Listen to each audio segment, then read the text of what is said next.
Sample Story 3. Topic: Write an original short story titled Marooned. Marooned. It all happened on that fateful trip to Maldives last summer. On the third day of our stay at the Holiday Inn resort, around 100 of us were taken on a tour to a few nearby islands for sightseeing. A few of these islands were famous for their bioluminescent plankton, and this is something I have longed to witness ever since I came to know about it. However, it being a day trip, I had almost given up on my hope since the bioluminescence is visible only at night. It was around 4 in the evening when we were at our last stop, after which the ferry would go back to the resort, and we had just boarded the ferry and entered our names on the passenger checklist when my 10-year-old brother, with terrified eyes, exclaimed that he had left his backpack somewhere on the beach. My father, flabbergasted because his expensive DSLR camera was inside the lost backpack, had no other alternative but to go back to the beach and retrieve it.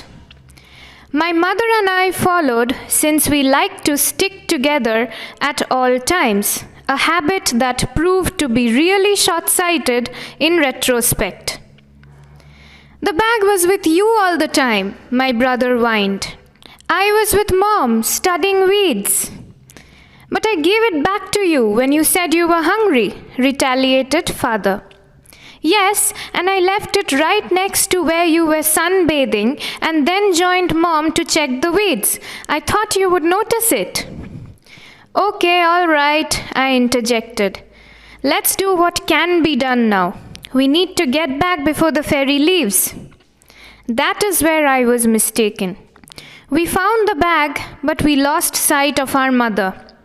The island being uninhabited, except for the daytime when the tourists came to visit, there were no shops or stalls or people around who could have seen her or given directions. Only nature, at her very best, beautifully cloaked in wild ferns, forest petunias, dense green vegetation, and exotic flowers. We almost turned the place inside out, asking around, looking for a middle-aged, slender woman in a long blue dress, wearing a brown straw hat, carrying a yellow bag. And when we found her, frantically pacing along the shoreline looking all around, we realized to our utmost horror that the ferry was now nowhere to be seen, the people on the island had all disappeared, and we were left all alone. There was only water as far as our eyes could see. "What will become of us now?" My brother was horrified. We were done for.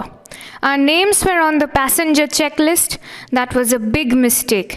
They wouldn't even look for us now. Hell broke loose when I realized that even our phones could catch no signal there. For a moment, the 4 of us could utter no words. Such was our bewilderment. 4 helpless individuals marooned on an island with nothing sustainable around except rare flowers and wild berries, lonesome starfishes, stranded seashells, and cowardly crabs. "There has to be a way," Mother nodded, trying to look hopeful. "They'll surely realize we are missing and come back for us." "Our names are on the checklist," my father reminded her, "and I've got the room keys here with me. They will have no reason to suspect we are missing until breakfast tomorrow." "We will starve to death. I just have 2 wafer sticks in my bag," my brother chimed in. "We won't die if we fast for a day." I patted his back and quickly ran my splayed fingers through his messy hair to comfort him.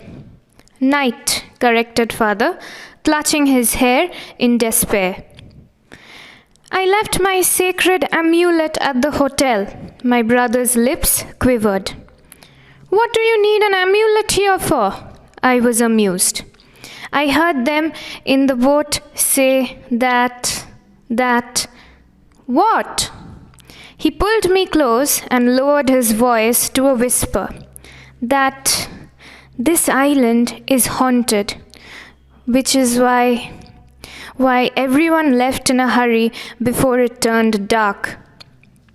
I looked at him, half in disbelief, half scared at the possibility that what he had just said might actually be true.